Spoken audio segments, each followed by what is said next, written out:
దేశంలో ఏనాడు లేని ఆర్థిక సంక్షోభం నెలకొందని సిపిఐ రాష్ట్ర కార్యదర్శి కూనంనేని సాంబశివరావు ఆందోళన వ్యక్తం చేశారు. మహబూబాద్ జిల్లా కేంద్రంలోని సిపిఐ జిల్లా కౌన్సిల్ సమావేశానికి ఆయన ముఖ్య అతిథిగా హాజరయ్యారు. వివిధ పార్టీలకు చెందిన పలువురు కూనంనేని సాంబశివరావు సమక్షంలో సిపిఐలో చేరారు. ప్రస్తుత ప్రధాని మోదీ గుజరాత్ ముఖ్యమంత్రిగా ఉన్న సమయంలో డాలర్ విలువ 54 రూపాయలు ఉంటే రూపాయి విలువ పడిపోయిందని గగ్గోలు పెట్టాడని, ప్రస్తుతం డాలర్ 96 రూపాయలకు చేరిందని, ఇంకా పెరిగే అవకాశాలు ఉన్నాయని అన్నారు.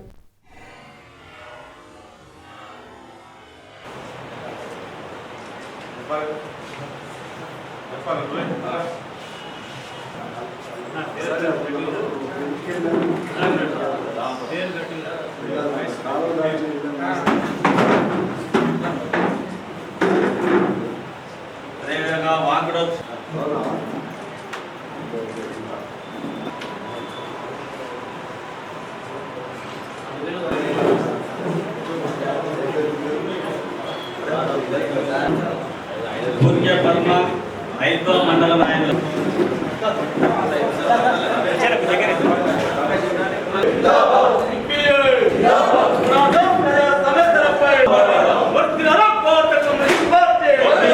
అంటే ప్రొటెస్ట్ తెలియజేశాం. ఇక నుంచి మిలిటెంట్ పార్టీగా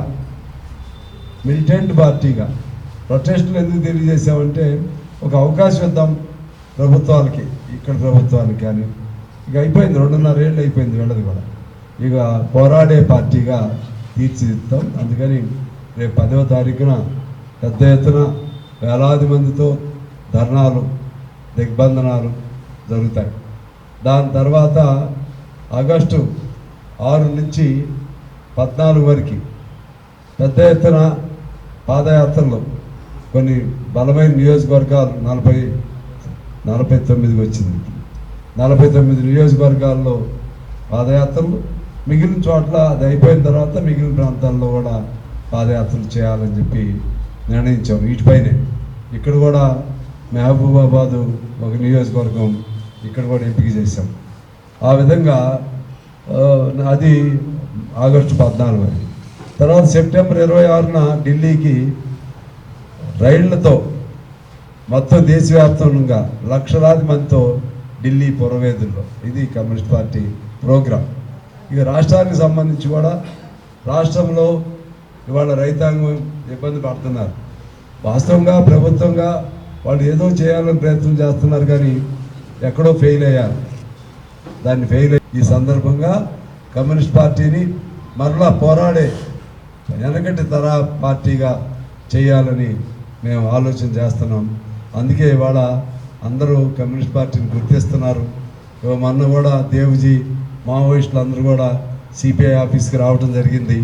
అంటే ఏదైనా సమస్య వచ్చినప్పుడు అందరూ అన్ని పార్టీలు కూడా మమ్మల్ని కోరుతున్నారు, మీరే బాధ్యత వహించి ఆనాడు ఆపరేషన్ కగార్ వ్యతిరేకంగా కానీ, లేకపోతే ఎగ్మాని చంపినప్పుడు కానీ, నంబాల కేశరావుని చంపినప్పుడు కానీ, ప్రతి సందర్భంలో కూడా కమ్యూనిస్ట్ పార్టీ ఎప్పుడు ముందుండి ప్రజల గొంతు వినిపించడానికి పోరాటం చేస్తూ ఉంది. నిన్న కూడా ఫుల్ స్టాప్ పెట్టేశాం, అందుకని దాని మీద చెప్పట్లే. ఇప్పుడు మీకు నిన్న కూడా మేమే అంటే అందరం అనుకుని మాకే అప్పచెప్పారు బాధ్యత.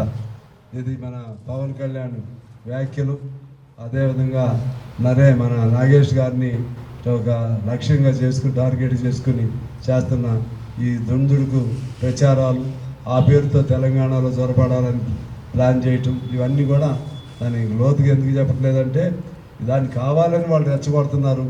కావాలని పవన్ కళ్యాణ్ గారు కూడా వచ్చారు, దాన్ని అంతటితో ఆపేద్దామని చెప్పి అనుకున్నాం. అది కూడా